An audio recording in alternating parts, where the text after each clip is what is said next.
балалар енді сабағымызды бастамас бұрын алдарына мына жерде бүгінгі сабағымызды бағалау парағын таратамын. Осы бойынша өздеріңді бағалап отырасыңдар және бақылаушы оқушылар өздерінің бағалау парақтарында да балаларды бақылап отырасыңдар. Маншыдан бақып балаларға таратып жүресіңдер. Бағалау парағына мұқият боламыз.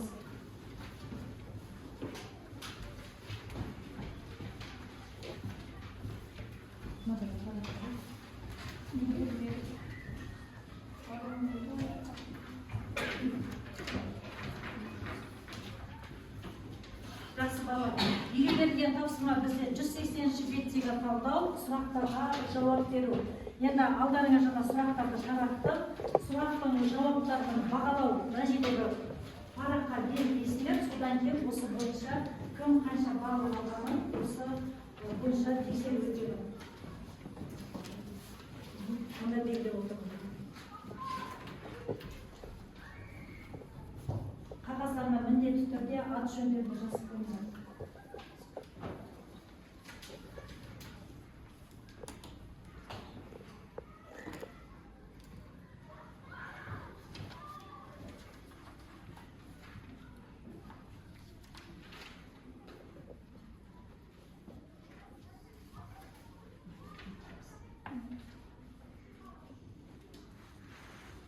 Болғанда барып отырыңдар жарай ма?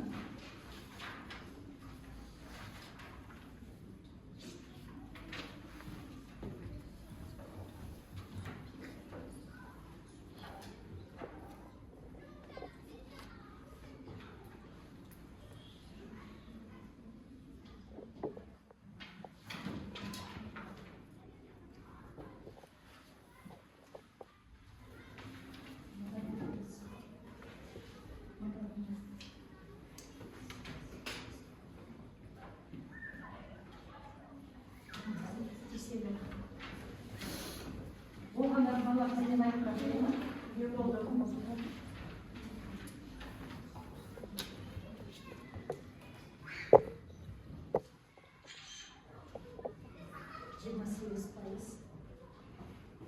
Жаңағы шетіне жазып қойды ма?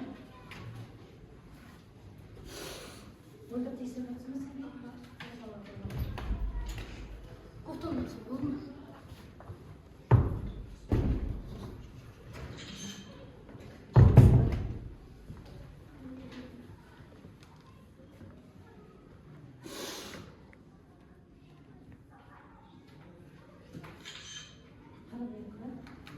Тағы бар ма? Болғанда мөлдір қарап отырып сендерді тексеріп жатыр.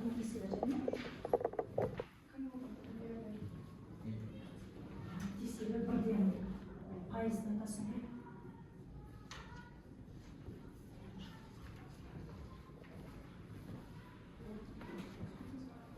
Енді бағалау парағына назар аударыңдар.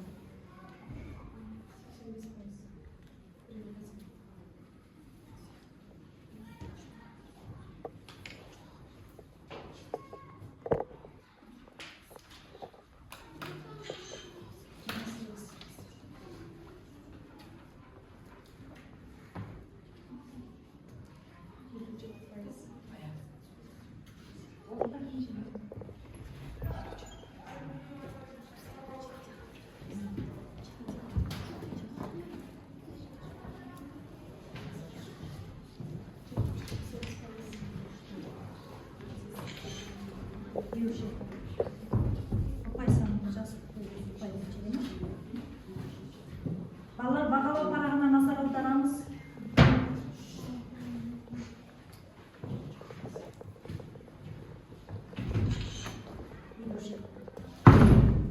Жақсы, барлықтарын тексеріп болдық па?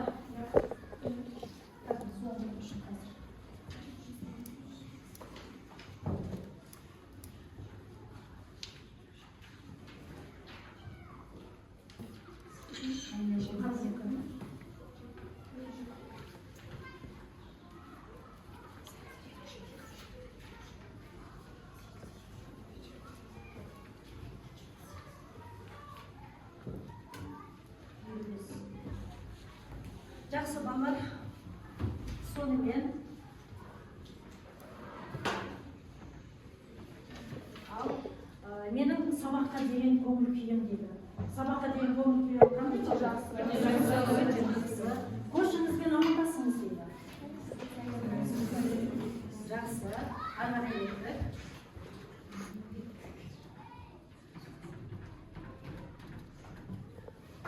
Қазақ әдебиеті сабағында бала біз не істейміз?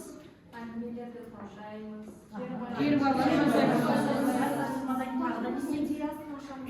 Тақырыптың идеясын ашамыз. Сабақтың мақсатына жетуге тырысамыз. Жақсы. Олай болса балалар, құлагер поэмасының идеясын кім айтады? Әділеттік пен адамдық.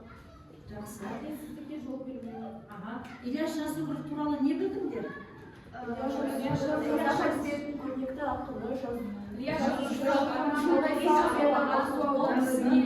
әдебиетке деген қызығушылығының ояну себептері? Әкесі жыршы болды. Жақсы. Адамдар арасындағы бақталастықтың себептері? Қызғаныш. Жақсы. Ал енді балалар, құлагер поэмасындағы кейіпкерлер?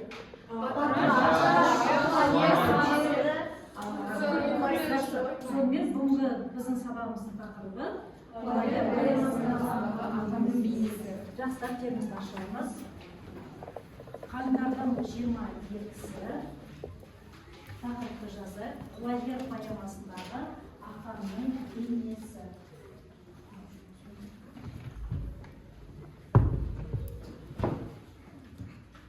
Бақылаушы оқушылар және сабаққа қатысып отырған оқушыларды өздерінің бағалау парақтарын арқылы ұпай санарын белгілеп отыруға ұмытпаңыздар. Құлагер поэмасындағы ақынның бейнесі. Болыңдар ма? Ақынның бейнесі. Ал енді балалар, бүгінгі сабағымыздың мақсатын болжап көрейікші. Тақырыпқа қарай құлагер поэмасындағы ақынның бейнесі дейді. Яғни бүгінгі сабағымызда біз не істейміз? Шығармашылық жұмыс кім? Қалай? Кейіпкерлерді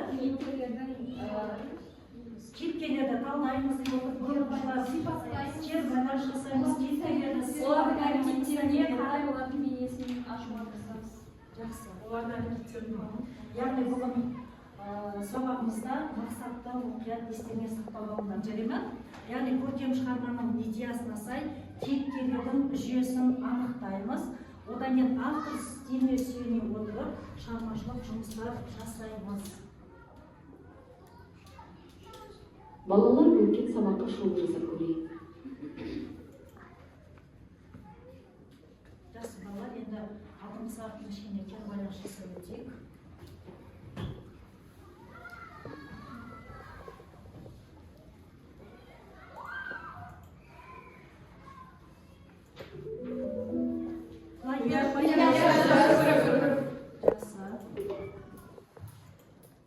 Келесі, құлагер поэмасы. Келесі, бәйге 1300 бәйге қосылмақ болды. Мәреге бірінші болып Батыраштың сәйгүлігі дұрыс. Ары қарай, жыландының жырасында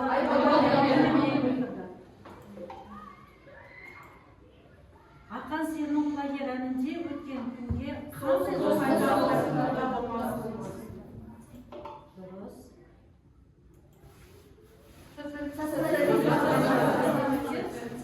Қазақстан деді. Жақсы. Бақылаушы оқушылар бақылау болды. Бал санын қойып отырамыз және сабаққа қатысып отырған міндетті түрде бағалау парақтарына мұнда назар аударып отырды. Мұнда кім жауап беріп отыр, бағалауға қарап отыр. Жақсы, бірінші тапсырма. Құлагер поэмасындағы ақан мен оның айналасындағы кейіпкерлерді сипатта дейді. Мына жерге кеп қарақтар қағаз арқылы жұмыс жасаймыз. Бұл жерде шығарманың атауы, кейіпкері, қасиеттері қалай суреттелген, кейіпкерге беретін бағалары, ой тұжырым, мақал мәтел, не болмаса қолданылған сөз. Бұл бізде жеке жұмыс. жана тарапка кагазга сураттын ордуна негизделген. Өздерің жаңағы шығармаға аталым қоясыңдар. Содан кейін ол кейіпкер жағымды ма, жағымсыз ба, және ол кейіпкердің іс-әрекеті қандай болды, сол кейіпкерге беретін бағам қандай, және жаңа тақырыпқа сай қандай ой тұжырым айта кетілген.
Жаңа Мадина, сен бірінші болдым дедің, иә?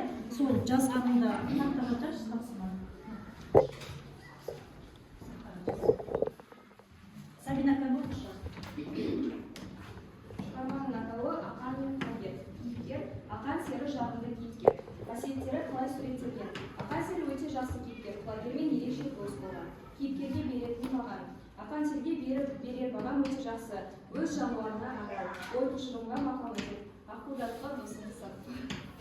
Ол жерде жаңағы Ақан мен құлагердің достығы туралы айтылады, өте тамаша, Ақан жақсы. Бағым оқанатын кейіпкер. Шығарманың атауы Батыраштың зұлымдығы. Кейіпкерлер Батыраш, айлакер, кекшіл, зұлым. Қасиеттері қалай суреттелген? Ол өте зұлым, қызғаншақ, өз басын ғана ойлайды. Кейіпкерлерге беретін бағам нашар, себебі ол қызғаныштан құлагерді өлтіреді. Ой тұжырым мақал-мәтел, даналық сөз. Зұлымдық түбі қорлық.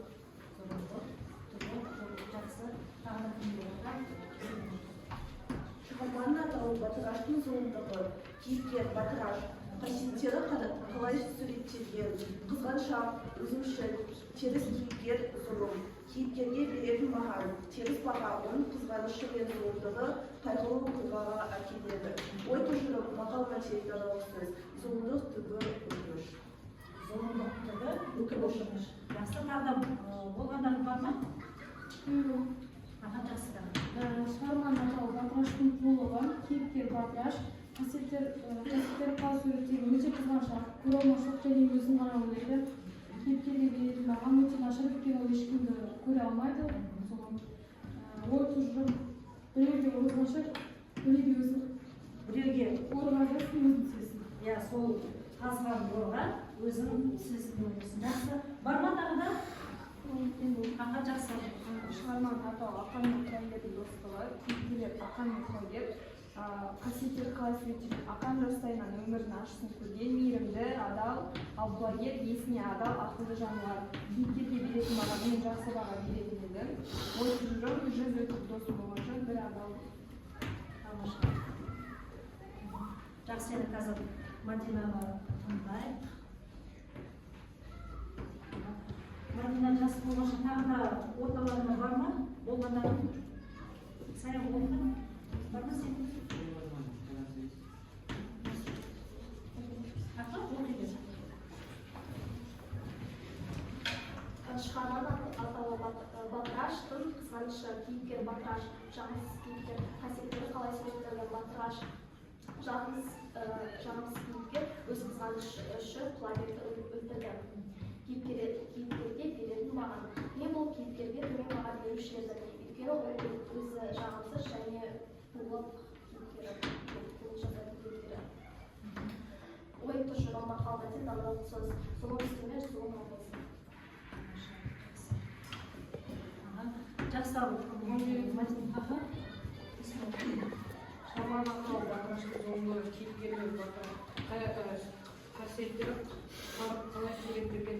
Батыраш қызғаншақ, өлімшіл, өз басын ойлауға.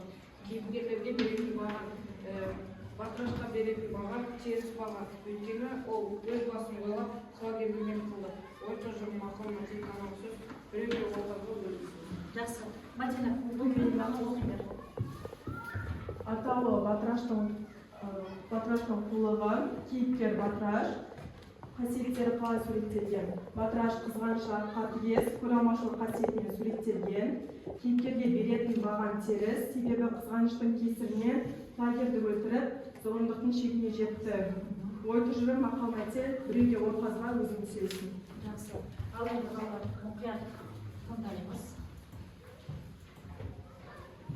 Біздің бәйге қырда жатқан, шынар ма қазақ жаны ұшып өтпей, аттарға шаң шығарып келе жатқан.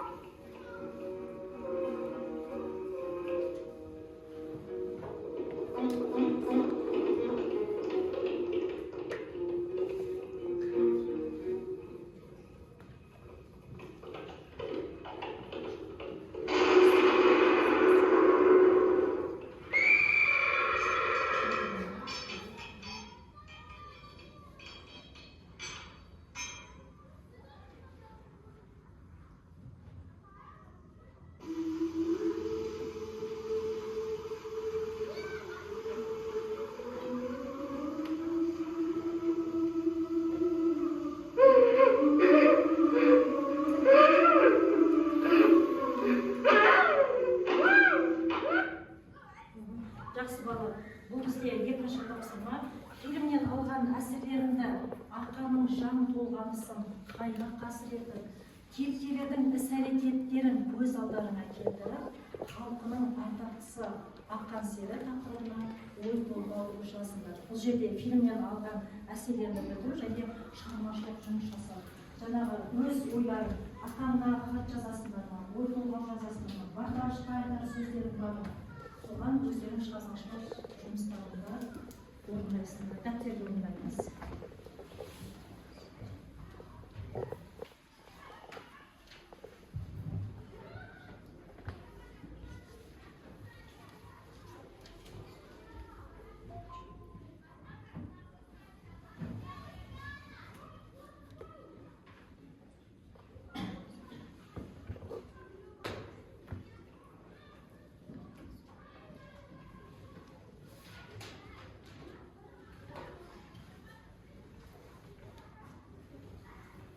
Ой толғауды балалар 5-6 сөйлемге жеткізуге болады.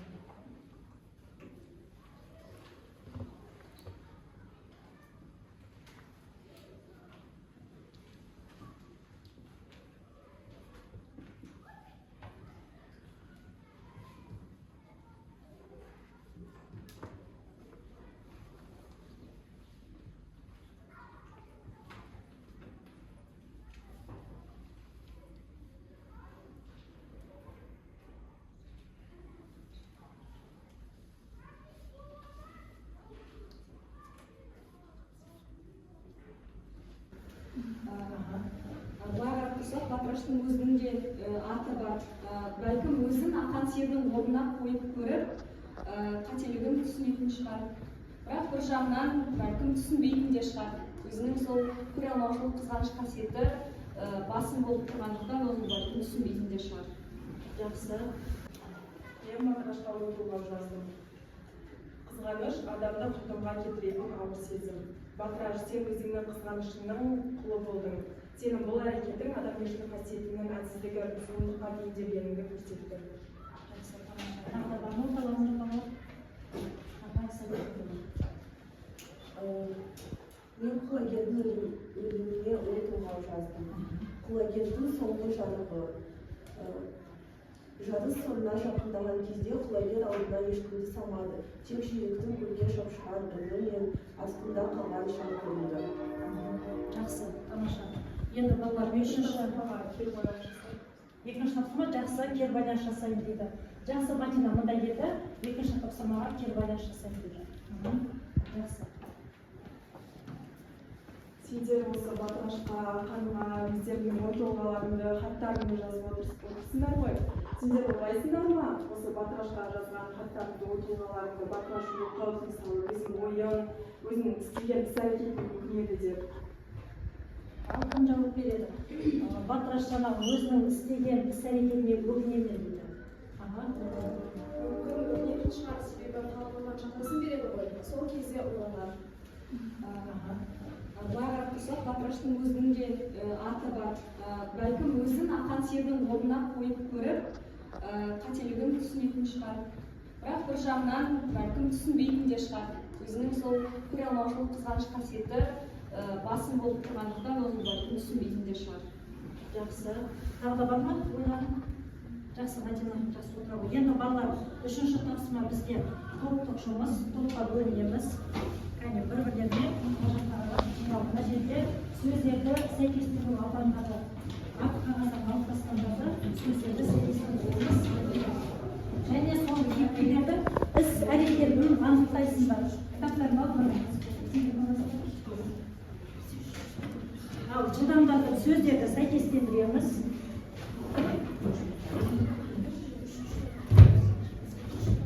Олай салай енді сөздерді сәйкестендіреміз.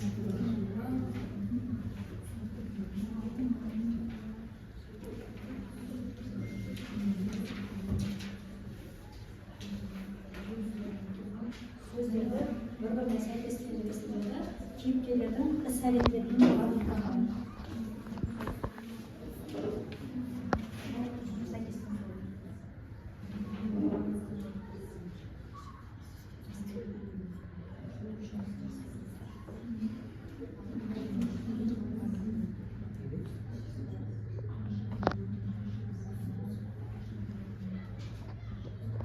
Жазып отырыңдар, сәйкестендірген сөздерді жазып жүріңдер. Қандай сөздер?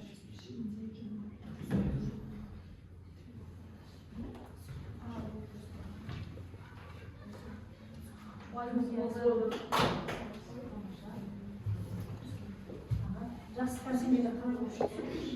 Салпы ерін сала сүйсек, салбыр кірсек, қатбас қанжыр мойын итіндіршек. Бірдегі орысты шорта орда шорта, кішкеней жануарды аламызды. Қандай жауабы бұл сөзді құлагерді алғаш рет көрген жұрт айтқан болады. Бұл яғни Жұрттың сөзі құлагерді алғаш рет көріп, олардың тапсырғандары бойынша осылай олар құлагерді жасап айтқан болады. жақсы. Бағалап қарағанда белгілеп отырмын.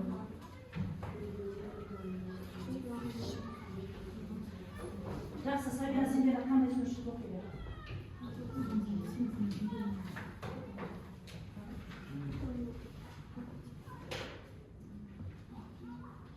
Сендер шығардыңдар ма?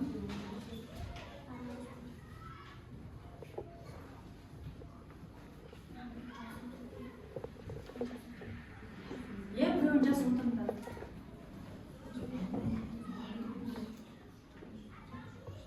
Бұл кімнің сөзі болып шықты?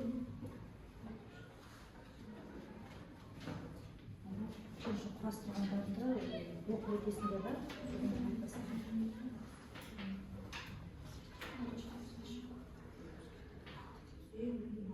Жасаңдар, бірлесіп жасаңдар. өзің тұрады алматыда қарап отырады.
Жақсы, кім оқиды? Мәселе.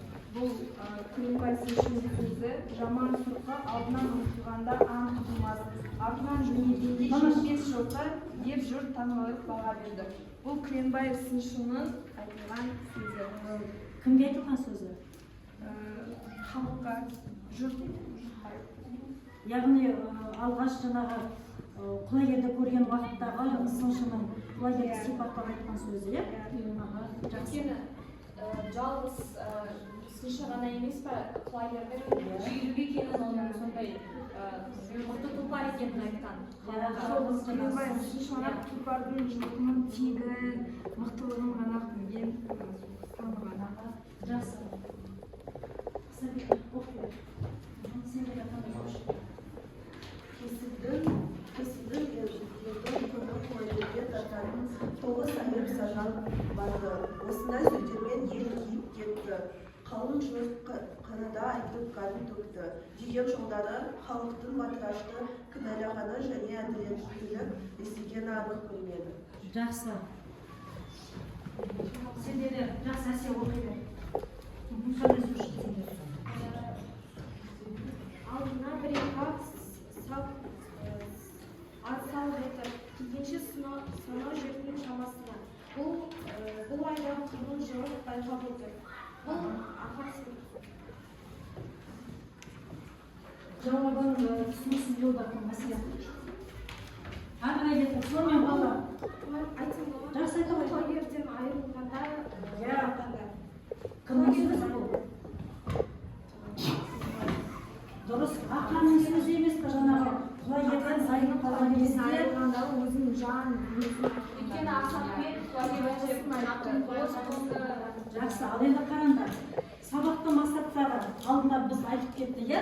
Мына көркем шығарманың идеясына сай кейіпкерлер жүйесін анықтау болды және автор стиліне сүйене отырып шығармашылық жұмыс жазу болды. Ал енді балалар сабағымызды қорытындылайық. Сонымен Батыраш қандай кейіпкер? Қол көтеріп жатқым деп айтты. Жақсы. Жақсы. Келесі. Құлагерді Күреңбай сыншы қалай сипаттады? Өте жүйрік ат, жаңағы болмысы өте жылдам. Жақсы. Болашақта тектен Алдынан ұмтылғанда анық тұтылмас. артынан жөнелгенде жер жоқ дейді. Жақсы, келесі. Батыраштың құлагерді өлтіру себебі неде? Жақсы. Батыраштың бойында көре алмаушылық, қызғаныш сияқты қасиет болып, құлагерді өлтірді. Батыраш құлагер ең алдымен мәреге бара жатты ғой, соны көре алмай Батыраш құлагерді аймақпен атып өлтіреді. Өзінің жылқысы бірінші мәреге жету үшін құлагерді көре алмай, құлагерді сондай керемет ат екенін көре алмай. Жақсы, жарайсыңдар. Ал қалай ойлайсыңдар? Қазіргі заманда құлагерде жүйрік аттар бар ма? Нұрсұлу? Мен ойымша қазіргі заманда бар, бірақ олар сирек кездеседі. Не себептен сирек кездеседі дейсіз? Мен ойымша қазіргі заманда ондай аттар болса да, олардың қадірі болуында емес. Себебі қазіргі технологиялар мен көлік заманы болып табылады. жастарға кім айтады? Негізі қазіргі кезде жүйрікаттарды өсіру үшін ол барлығы оларды өсіретін өсірушілерге байланысты. Олардың сирек кездесетін себебі өйткені ат жарыс ауылды жерлерде көбінесе өтеді. Сондықтан менің ойымша қалалы жерлерде тоже көп. Иә, қазір сонда аттарды қатты көп қамтамайды. Ал фильмде құлагер қалай беріп болды? Оны атып айтады. Оны поэмасында Ал поэмада батыраштарға ауыл адамдары өз үкімдерін айтады. Ал сендер батырашқа қандай үкім шығарар едіңдер? Мәселен, қандай үкім шығарар едің? Өзінің кінәсін мойындап Өзінің кінәсін халықтың алдында мойындап жүреді дейді Назерке. Халық алдында кешірім сұратып жер аударуын талап етеді. Жақсы, Сабина, сенше? не болмаса батыраштың ендігі кезекте батыраштың жылқысы бәйгелерде сондай ат жарыстарға қатыспауына талап қоятын еді. Жақсы, Исмаил, сен қандай үкім шығарар едің? Батырашқа көп затқа не қояр едім? Тыйым салар едің, иә? Жақсы. Ал енді балалар, күнделікті ашамыз, үйге тапсырмалы болайық. Ат баптау бәйге өнерінің бүгінгі күні даму жағдайы қандай тақырыбына эссе жаз, сөз саны 200-250 сөз. Күнделікте бірінші үй тапсырмасын жазып алайық. Үй тапсырмасын жазып аламыз. Жақсы, енді балалар, бізде шығу парағына бүгін қандай тапсырма қызықты болды? Қарақтай бер. Және сабақ бойынша қандай сұрақтарың бар? Осы шығу парағына өз ойларыңды жаза беруге. Берді? Жақсы.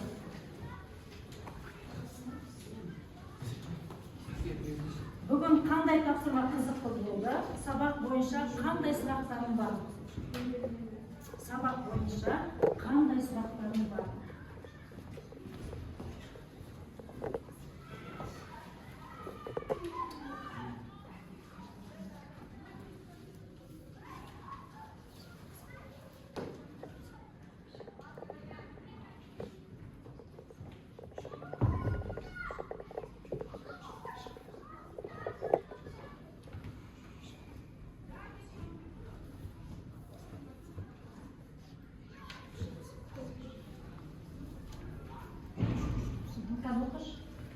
маған пазлмен және тестпен көбінесе тапсырмалар ұнады. Сабақ бойынша сұрақтар бар ма? Сұрақ жоқ. Жақсы. Тағы кім болды?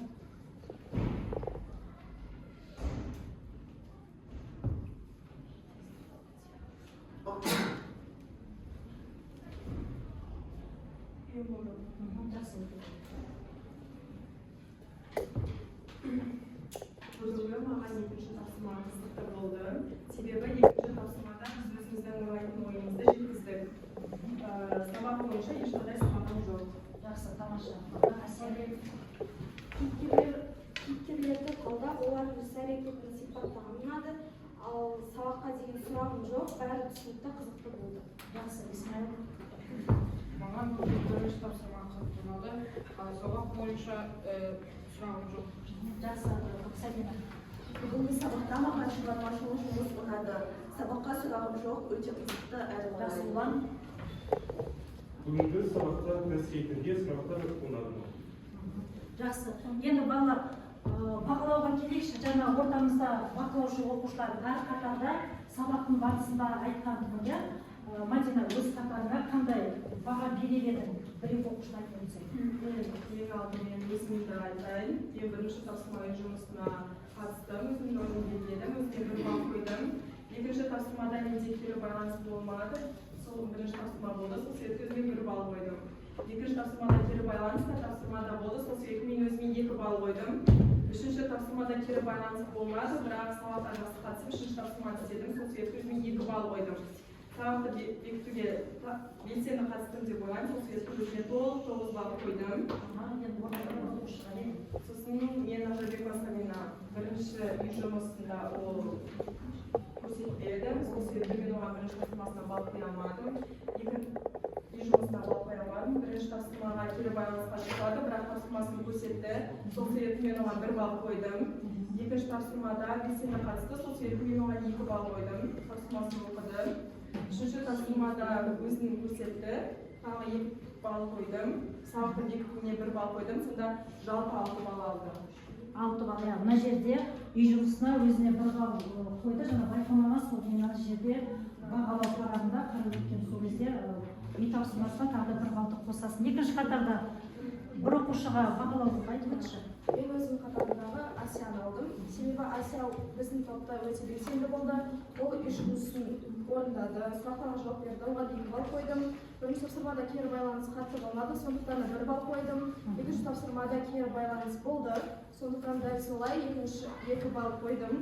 Үшінші тапсырма олардың топтары өте баяу болды, сондықтан да 1 балл қойдым. Және де сабақты бекітуге мен 2 балл қойдым. Сонымен 9. Жалпы қанша болды? 9 ұпай. 9 ұпай болды. Жақсы, қана сіз өзінде қалай жасадыңыз? Жақсы. Абдрахманова үй жұмысына өте белсенді қатысты, 1 баллды қоямын дедім. Кері байланысқа да қатысты, бірінші тапсырмада 2 балл, екінші тапсырмадағы кері байланысқа белсенді қатысты 2 балл, үшінші тапсырмада кері байланысқа да жауап беріп, өзінің пікірін айтып сөйлеп отырды, 2 балл. Сабақты бекітуде де өзінің сабақта не түсінді, не түсінбеді, соны да айтып бөлісті, 1 балл, жалпы 10 балл. Енді Диас үй жұмысына қатысты 1 балл, кері байланысқа аса қатты қатысқан жоқ, сол себепті 2 балл 1 баллы. Бірінші тапсырманың, екінші тапсырманың кері байланысына қатты белсенді қатысқан жоқ, сол себепті тағы да 1 балл. Үшінші тапсырмаға өте белсенді қатысты, сол себепті 2 баллдың екеуі, және сабақты бекітуге де ол өзінің пікірін жазды, 1 балл, жалпы оның 6 баллы. 6 балл қойдың, иә? Жақсы. Мына жерде өзіңе қанша балл қойдың дедің? Енді әзірге мен Диас. Енді өзіңді айта қойшы, өзіңе қанша балл қойдың? Өзіме 9. Үй жұмысына 1 балл, бірінші тапсырманың кері байланысына 2, екінші тапсырманың кері байланысына 1, үштің кері байланысына 2, және сабақты бекітуге 1, жалпы 9 балл. Жақсы бала. Мына жерде шұғыл парағында бір оқушыда мынандай сұрақ тұр. Сабақ бойынша қандай сұрақтар бар деген уақытта былай деп қойыпты. Сабаққа қатыспаған оқушыға сұрақ бар. Батыраш қандай кейіпкер? Ермекке қойылған сұрақ екен. Ермек. Мына жерде бір оқушы мына сабақ бойынша қандай сұрақтар бар дегенде саған сабаққа мүлдем қатысқан жоқ. Поэмада Батыраш қандай кейіпкер дейді. Жағымды ма, жағымсыз ба деп мына жерде сұрақ қойыпты. Жақсы, Ермекке көмектесіп. Ермек. Батыраш жағымсыз кейіпкер. Ал енді түсіндіріп жіберіңдерші, жағымсыз кейіпкер дейді. Қай жағынан жағымсыз болды? Ол түсіндіріп жіберейік. Мына жерде мына мүлдем сабаққа қатыспады деп мына жастарға. Ол өте қызғаныш болды. Ол өз қызғанышы үшін Құлагерді өлтірді және қызғаныш үшін дейді. Ол өте өзімшіл, зұлым адам болған, кейіпкер болған, өте өзін ғана ойлаған, көбінесе қатты қызғаныш сезімге тәуелді болған. Жақсы, одан кейін тағы да сабақ жақсы Ермек түсіндің ба? Батыраш қандай кейіпкер екенін?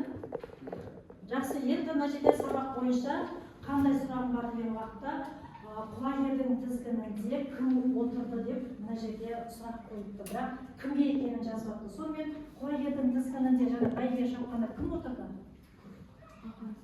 Ахазер өзі отырды ма? Жетім бала отырды. Ол жаңа поэмадан да оқығанда танысып өтіндер, одан кейін кішкентай бала отырған бағанағы үзіндіде де иә, жақсы, енді сол жетім баланың іс-әрекетіне тоқталып өтіндерші, мына жерде осы сұраққа толық жауап алайық.